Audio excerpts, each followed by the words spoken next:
This isn't going to be another one of those sappy reflections with rose-colored glasses on where I espouse how the last several months have changed who I am and how I teach for the better. This is going to be real, and it's going to be unfiltered, and it's going to be a bit angry. So for this to be a true reflection, we need to go back to where this all started, right?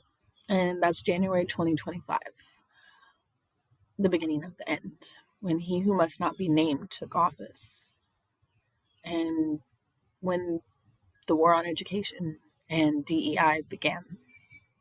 So prior to him taking office, this was just another box that I had to click to, get my degree, to become a better instructor, to become a better designer. But then DEI became the hot button issue, and it was all over the news, and the hate began to spread. And with it, my fears began to grow.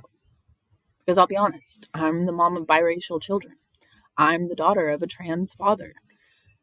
There was a good chunk of time where I wanted to leave. I wanted to go to greener pastures where people are more accepting. I was looking up how to be a teacher in other countries that didn't have so much hate and fear entrenched in them. So I guess what they say about fight or flight is real.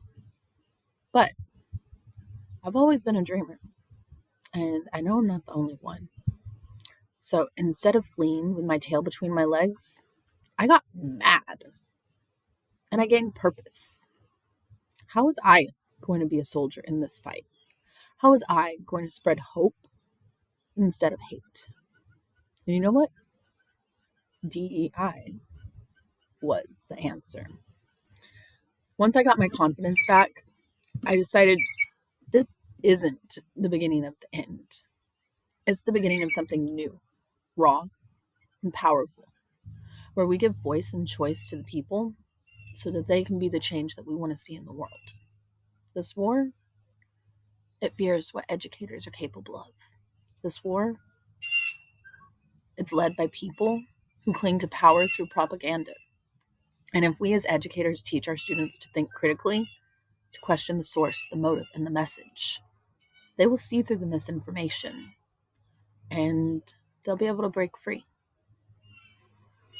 So the best way to fight this war is not just touch on critical thinking, but to build with it and have it entrenched in every lesson that I create. To build buy-in and engagement with my students by catering to their interest, but probably most importantly, to help them break down the barriers that have been built up between them and others who are different from them. To open their eyes to what it means to be empathetic and caring, and to search for the answers to the problems that each of us face. This course helped me realize that critical thinking isn't just a skill, it's a way of being. It's not about passing a test. It's about teaching students to analyze and pick apart information and be able to tell me what the nuances are. It's about asking why something is true, who benefits from it, and who might it harm. That's the work of lifelong learners. That's the universal design for learning and practice, offering multiple pathways to meaning, to mastery, and to making a change. And then there's the system. A system that keeps public schools underfunded, and now, thanks to vouchers, under attack. A system that ties our worth to standardized tests and daily attendance. It's a setup for failure, and it's being done on purpose.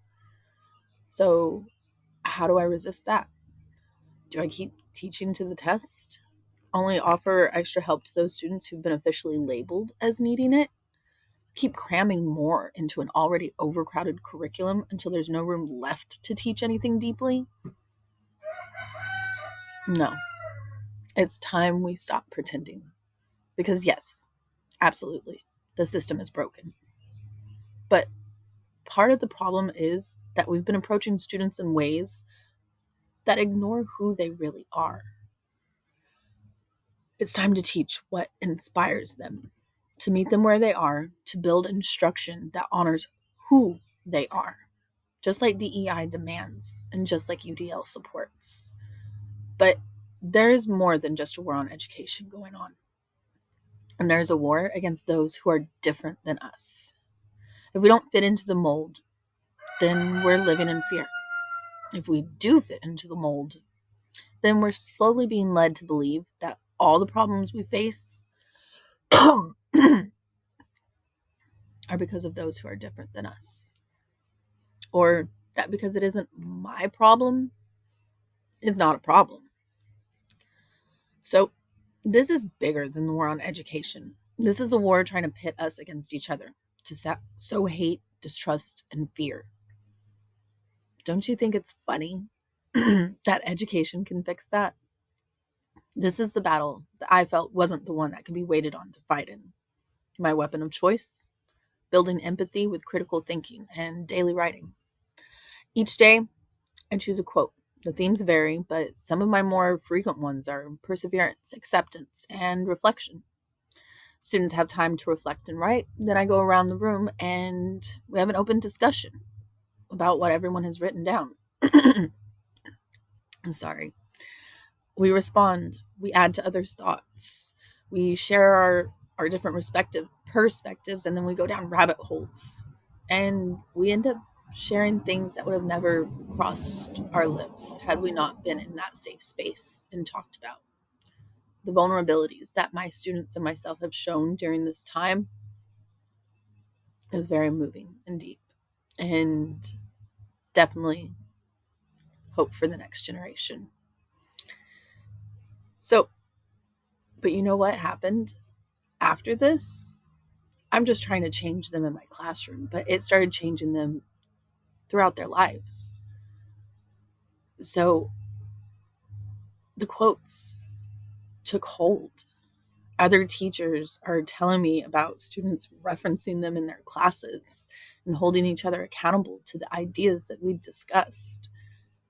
And all of a sudden, students who had never cared about their writing were coming up and asking me if the format was right, if this word worked, should they change it to this? Oh my God. It's amazing how the little changes make such a difference. But I'm not done yet.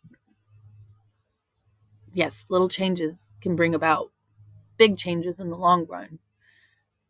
But all this inspiration and frustration,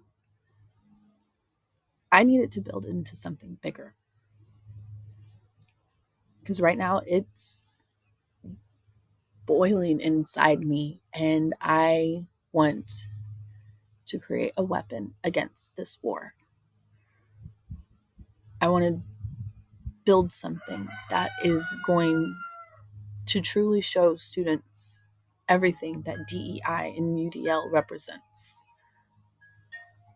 and have them go out and change the world. Not just be change, but help others to change. And for me, that is the House of Caravira, the curriculum I've been creating. It's a world where students step into expert roles based on their own unique interest, where they explore global cultures and connect with the real stories of kids just like them living around the world, where research isn't just academic, it's purposeful, where they examine real issues and propose real solutions. Woohoo on problem-based learning. I love it. So in Caravira, every student has a seat at the table. The voices shape the journey. Their identities shape the learning. And scaffolding, it's not a checkbox. It's the foundation on which everything is built. Change comes in waves. It's not something that just drops into our lap and says, "Good morning." We're here to break the system. Change has to have a starting point. Change is stepping up and saying that I see something wrong and I want to fix it. I'm not going to sit idly by while my students are left to the wayside. I'm going to fight for them and teach them how to fight for themselves and others, because we are the change, and we will fix the problems others have created through critical thought and acceptance of one another. In January, it may have felt like the beginning of the end, but now it feels like the beginning of everything. I hope you were as inspired by this course as I was.